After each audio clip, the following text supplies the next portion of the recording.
Just a couple of seasons ago, the Atlanta Hawks were in the Eastern Conference Finals and were seen as a team on the rise in the Eastern Conference, and then all of a sudden, nobody talks about them anymore. Atlanta's not that small of a market. They've got two superstars in Trae Young and Dejounte Murray. John Collins now gone. He was one of the faces of the franchise, but they trade him for a bag of chips to Utah just to get off the contract. They bring in Patty Mills and Kobe Buffkin in free agency and the draft. Or actually, I think they traded for Patty Mills. And then they lock up Dejounte Murray in free agency. So today, we're going to be talking all about the Atlanta Hawks. I think this is a team that people are going to be shocked by. So make sure to hit the like button and leave me a comment down below, as it really helps out in the YouTube algorithm. Also, about 96% of the people that watch these videos are not subscribed to the channel. So if that's you, what are we doing? Come on, just hit that subscribe button. It takes a second out of your time. Turn on the post notifications. If you like NBA content, this is the place to be. Now let's go ahead and get started looking at the loyalty here with Dejounte Murray. Long-term, 4-year, $120 million extension. And honestly, in today's world where guys like Tyrese Halliburton, LaMelo Ball are getting 5-year, $260 million extensions, this is a great price tag for Dejounte Murray, a guy that put up 20.5 points a game, 6.3 assists, 5.1 rebounds per game last year in Atlanta, and he was playing real well. 46% from the field, 35% from three, 37 minutes a game. Obviously a really good defender. They had to bring him in alongside of Trae Young to be a really good defender, because Trae more the offensive guy, Dejounte more defensive, but he can still give you 21 points a game and like 5 assists. 1.5 steals per game as well. Like I said, good defender there. Great value. I mean, we talked about it compared to, you can't really look at the numbers anymore when it comes to these huge contracts being signed. Just look at like the percentage of the salary cap that they're getting. I saw that in 2013. Look at the percentage of the salary cap compared to now, instead of looking at the big numbers. That kind of puts it a little bit more into perspective for you. Now, there are a couple of young wings that I think in Atlanta that we need to take stock in. AJ Griffin, 9 points, 2 rebounds, 1 assist last year as a rookie. Remember at Duke, he shot at like 50-something% from three, 39% from three last year in his first year in the league, 47% from the field, and about 19 minutes a game. That's very good number. 9 points per game. You look at the per 36s, he's out off the charts. Sorry. Jalen Johnson, 5.6 points per game, 4 rebounds. Another guy that I think, a couple of Duke guys here. Well, I don't know if Duke really claims Jalen Johnson, but 15 minutes for him. He's putting up good numbers. His per 36s are looking very good as well. Double-double per 36 on 50% shooting. Both of those guys, especially with John Collins now leaving, that's who they got to replace him.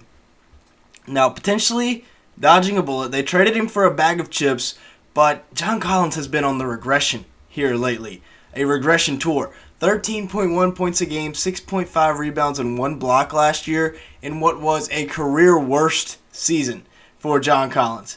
Now, he may have been banged up a little bit throughout the year, but he still got 3 years, $78 million left on his contract.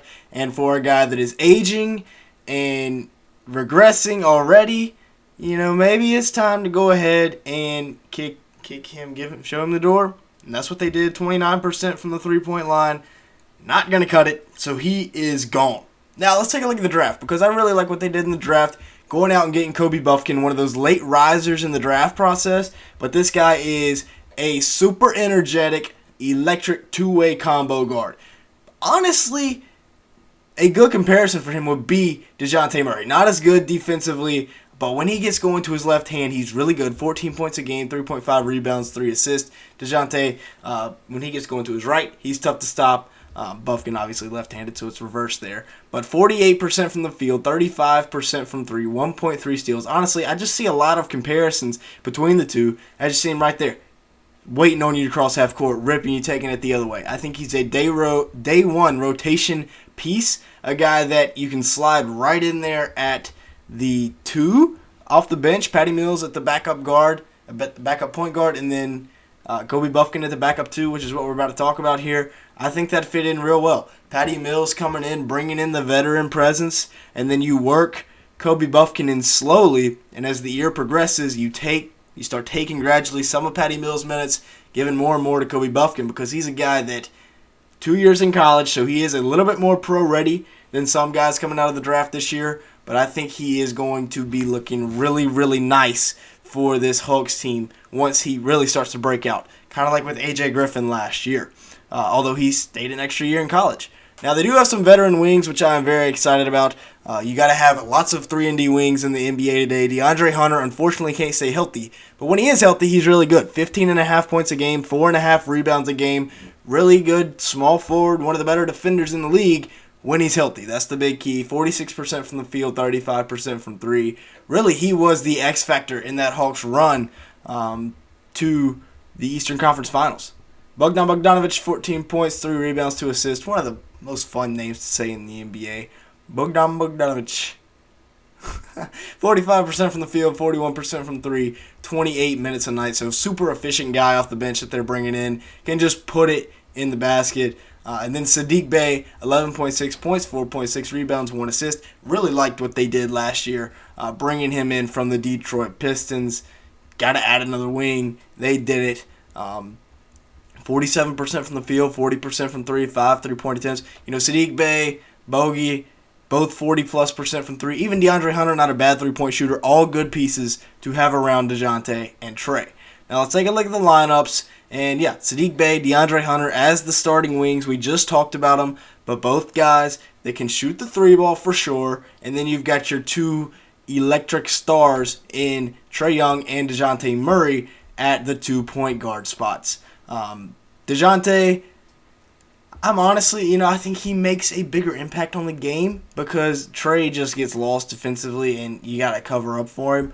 But Dejounte Murray, as a two-way star, I think is going to really lead the Hawks next year. He'll be the heart and soul of that team. Trae Young is still going to be Trae Young. Don't get that twisted. Don't make it sound like I'm saying Trae Young's a bum.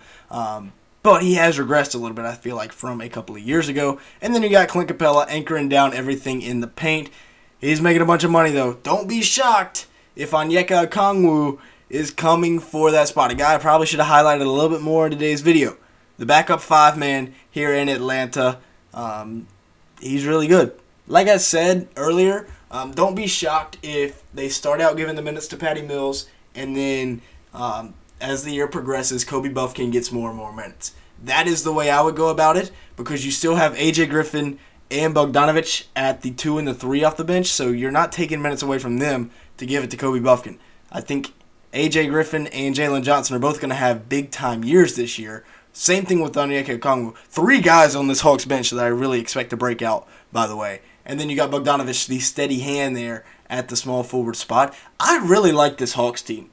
I mean, maybe they're not getting the most love in the world, but they still have pieces like with Kobe Buffkin, the rookie, that can battle and can come in and get minutes away from guys like Patty Mills. So this team has the potential to get better and better. Really, their only weakness, I feel like right now, is their backup point guard spot. If A.J. Griffin and Jalen Johnson play the way I project them to play, then really the only weakness is the backup point guard spot. And I feel like Kobe Buffkin can come in and do that no problem. I think that's how that's going to work this year, is that Kobe Buffkin is going to come in, take Patty Mills' spot. And then you got Onyeka Okongwu. Like I said, don't rule out Onyeka Okongwu coming in and taking out Clint Capella's spot. Another guy, like I said, I should have given a bigger highlight to him. People were commenting on my last Hawks video. I didn't talk about him enough. Well, here's your Onyeka Okongwu section.